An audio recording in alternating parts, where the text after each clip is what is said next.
오늘 말씀의 제목은 율법과 복음입니다. 여러분, 율법은 어디서 나왔습니까? 율법은 누가 만드셨습니까? 율법은 하나님이 만드셨습니다. 복음은 누가 만드셨습니까? 하나님이 만드셨습니다. 율법도 복음도 하나님이 만드셨고, 율법도 복음도 하나님의 말씀입니다. 이게 서로 부딪히는 것이고, 이게 서로 반대가 아닌 것이고, 이것이 하나님께서 만드신 말씀 안에서의 조화를 이루는 것입니다. 근데 우리는 자칫 착각을 해서 이것이 반대되는 개념인 것처럼, 이것이 부딪히는 것인 것처럼 생각하는 경향이 있다는 것입니다. 율법도 복음도 하나님으로부터 나왔고 둘 다 분명한 하나님의 말씀입니다. 그런데 다른 것이 있죠. 율법을 만드신 목적이 다르고 복음을 만드신 목적이 다른 겁니다. 더 쉽게 말하면 둘의 기능이 서로 다르다라는 것입니다. 챔버스 목사님 얘기를 잠깐 들어보십시오. 율법은 절대로 변하지 않으며 높은 사람이든 천한 사람이든 상관없이 모든 사람을 영원히 법대로 구속합니다. 하나님에 의해 규정된 율법은 절대로 약한 사람에게는 적당하게, 부족함이 있는 자에게는 너그럽게 대하는 일이 없습니다. 율법은 언제나 영원토록 완벽합니다. 여러분, 율법은 무엇입니까? 율법을 만드신 하나님의 목적은 어디 있습니까? 사람으로 하여금 죄가 무엇인지를 깨닫게 하는 것입니다. 여기서 죄라는 것은 무엇입니까? 저기 아무개 집사님이 지으신 죄, 저게 죄야, 이렇게 분별하라는 것이 아니고요. 율법은 내 죄가 얼마나 추악하고 더럽고 죽을 수밖에 없는 죄인가 하는 것을 내 자신 안에서 발견하게 하는 기능이 바로 율법이라고요. 그러니까 여러분, 율법을 통해 내 안에 죄가 있음을, 내가 죄인임을 깨닫게 되어지면 반드시 무엇이 뒤따라오게 되어집니까? 죄책이 뒤따라오게 되어 있습니다. 당연하지 않습니까?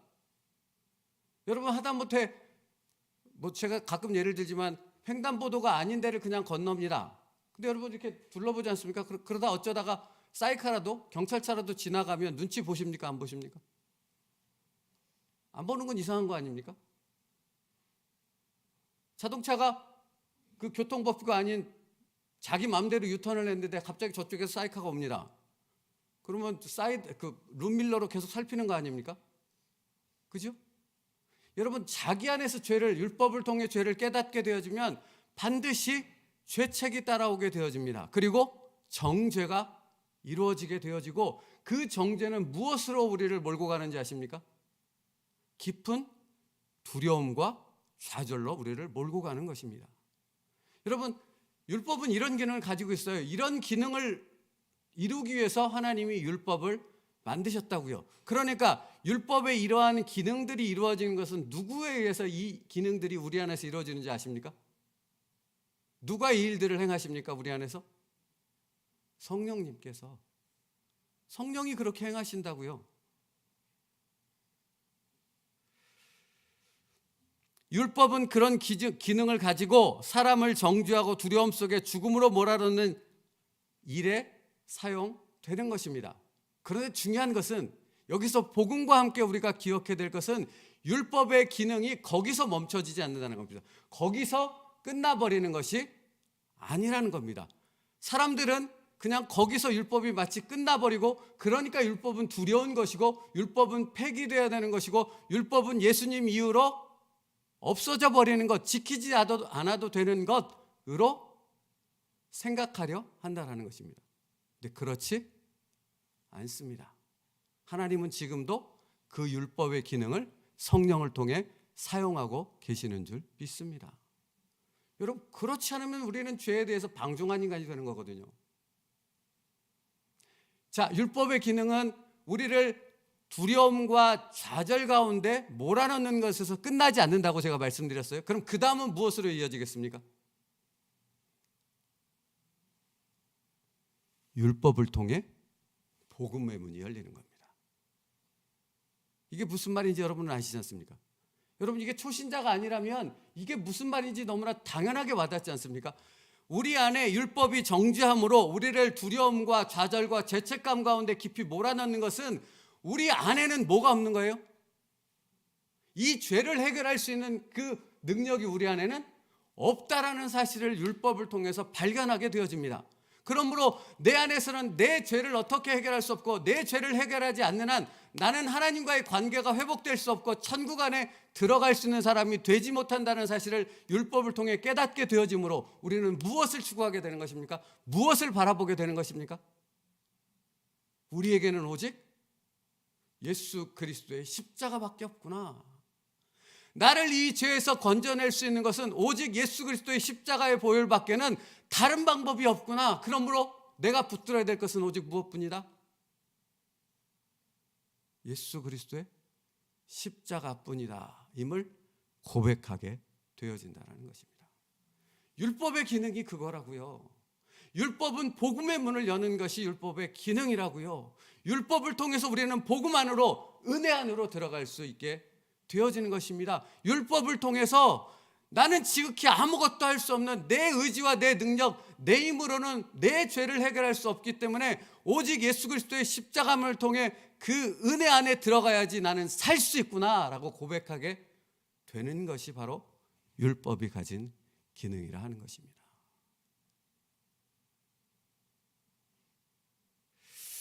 그러므로 여러분, 로마서 7장 9절, 전에 율법을 깨닫지 못했을 때에는 내가 살았더니 계명이 이름에 죄는 살아나고 나는 죽었도다. 사도 바울이 고백합니다. 그러니까 이 말은 무슨 말을 의미하는 거예요? 내 안에 철저한 죄의 죄에 대한 무능함, 죄를 해결할 수 없는 그 무지함, 그 모든 것을 내가 깨닫게 되어졌다. 그럼을 통해서 내가 또한 깨닫게 되어진 것이 무엇이다?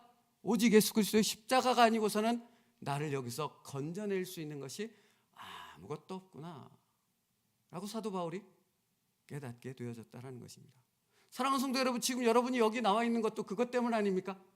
그 율법을 통해 그 죄의 문제를 해결하지 못한다는 그 깨달음을 통해 내가 예수 그리스도를 알게 되고, 예수 그리스도의 구원을 통해 이제는 예수밖에 없기에 이 새벽에 나와 주님의 십자가를 붙들고 기도하지 않고서는 내가 도저히 이 세상을 살 수 없는 것이구나 하는 것을 알게 지금 이 새벽에 나와 하나님 앞에 기도하기 위해 이 자리에 모인 것 아니십니까?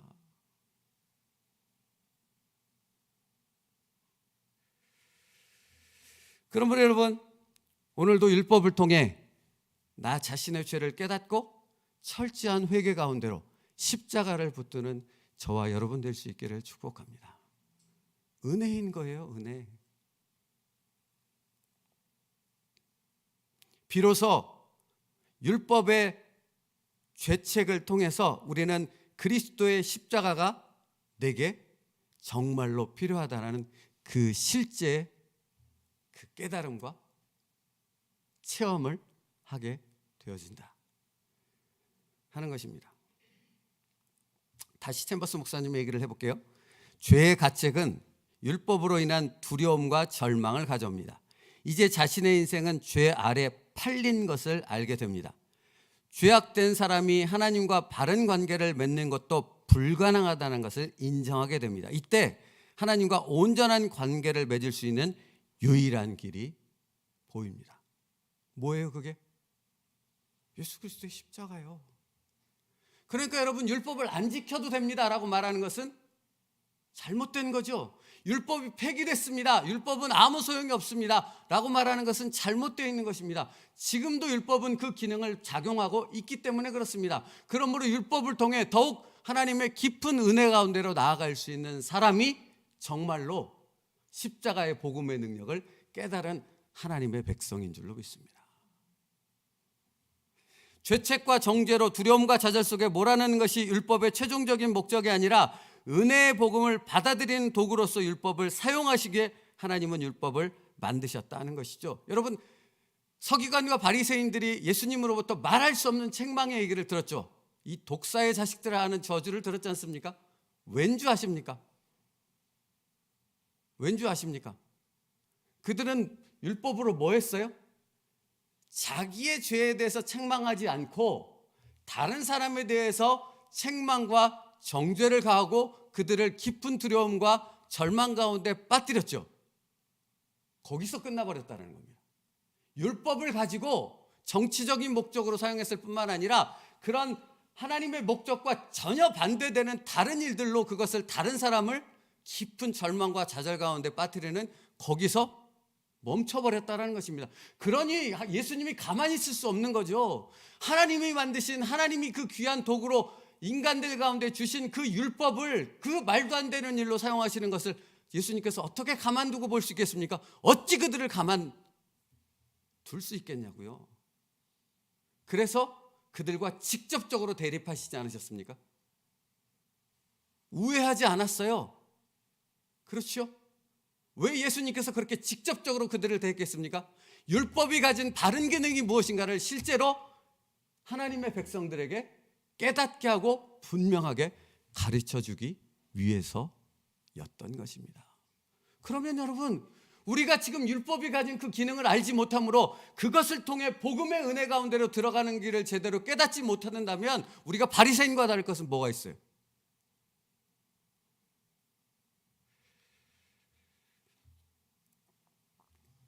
내가 율법이나 선지자를 폐하러 온 줄로 생각하지 말라. 폐하러 온 것이 아니오 완전하게 하려 함이니라. 율법의 제대로 된 기능을 주님은 바로 가리키고 그것을 사용하게 만드시기 위해 오셨다라는 것입니다. 그리고 그것을 이루신 줄 믿습니다. 그것을 통해 복음의 문이 열렸고 은혜의 문이 열렸고 우리가 그 안으로 들어와 십자가를 붙들고 사는 진정한 거룩한 하나님의 백성이 되어진 줄로 믿습니다. 그러므로 여러분, 오늘도 그 은혜 아래서 율법을 지키기 위해 몸부림칠 수 있는 하나님의 사람들 될 수 있기를 축복합니다. 그러므로 여러분, 사실은 이게 정확한 표현이에요. 복음은 율법을 포괄하는 거예요. 복음 안에 율법이 들어오는 거예요. 그게 예수님이 말씀하신 완성이 되는 거예요. 그러니까 정말로 은혜 아래 사는 십자가 구원으로 내가 하나님의 백성이 되었다고 고백하는 사람은 율법을 도외시하고 외면하는 사람이 아니라 그 율법을 지키기 위해 더 몸부림치는 사람이 될 수밖에 없다라는 것이죠. 이것 따지고 저것 따지고 11조는 어떻게 드려야 되고 주일은 어떻게 돼요, 시간을 어떻게 지켜, 이렇게 따지는 것이 아니라 주님께서 말씀하신 것처럼 안식일의 주인은 나다. 그러므로 안식일에 내가 생명을 구원하는 것이 마땅하도다 하는 그 주님의 뜻에 맞추어서 내게 주어진 하나님의 율법을 지키기 위한, 하나님의 뜻을 이루기 위한 온전한 순종으로 나아가는 삶으로 살아가게 되어진다라는 것입니다. 그것이 바로 복음과 율법에 담겨있는 하나님의 뜻이라 하는 것이지요. 사랑하는 성도 여러분, 그러므로 오늘 예수 그리스도의 십자가를 붙드는 구원받은 거룩한 성도가 된 여러분이 여러분의 삶 속에서 율법을 지키기 위해 하나님 앞에 몸부림칠 수 있는, 나의 최선을 하나님 앞에 드릴 수 있는 여러분의 삶 되어지길 간절히 바랍니다. 그게 주님이 이루신 구원의 역사이거든요. 다시 샘버스 목사님 말씀 들려드릴게요. 율법이 만약이라는 단어와 함께 올 때 우리는 율법의 권능을 깨닫습니다. 하나님은 결코 우리에게 순종을 강요하지 않으십니다. 우리는 어떤 때는 하나님께 우리의 삶 가운데 역사하시기를 원하고 어떤 때는 하나님께서 우리를 그냥 내버려 두시기를 원합니다. 그러나 하나님의 뜻을 따르기로 할 때 율법으로부터 오는 모든 강박이 사라집니다. 왜 그렇습니까? 율법이 복음 안에서 해석이 되어지기 때문입니다. 그래서 은혜가 되는 것입니다. 하나님의 말씀에 순종하는 것이 강압에 의해서 순종되는 것이 아니라 은혜 아래서 율법을 지키는 것이 내게 최고의 기쁨이 되어진다 하는 것입니다. 그것이 율법과 복음의 관계입니다. 그러므로 여러분, 제대로 십자가 구원의 은혜를 깨달은 사람이라면 율법 아래서 살아가는 그 삶이 은혜가 되어지는 줄로 믿습니다. 오늘 여러분의 기도가 그 믿음 안에서, 또 여러분의 삶이 그 믿음 안에서 하나님께 순종으로 드려질 수 있는 복음의 은혜의 삶이 될 수 있기를 축복합니다. 하나님의 말씀을 지켜야 되는 거예요. 맞죠? 하나님의 말씀을 생명처럼 여기고 그 말씀을 지킬 때에 하나님께서 우리의 길을 여실 줄 믿습니다. 여러분의 삶을 책임져 주실 줄 믿습니다. 여러분의 삶 가운데 하나님이 부어주시는 한없는 은혜가 충만케 되어질 줄로 믿습니다. 이 일들이 어떻게 이루어져요? 십자가를 붙드는 가운데 말씀에 순종해 가는 삶을 여러분이 살 때 그 놀라운 역사가 이루어질 줄 믿습니다. 말씀을 지키지 않고 살면서 하나님의 응답을 바라고 하나님의 축복을 바란다는 것처럼 어리석은 일이 어디 있겠냐고요. 여러분이 말씀을 지킬 때 하나님의 말씀의 그 복이 여러분에게 임하게 되어질 줄로 믿습니다. 사실 주일날 요한복음 말씀을 계속 이어서 말씀할 거예요. 사실은 세 가지죠.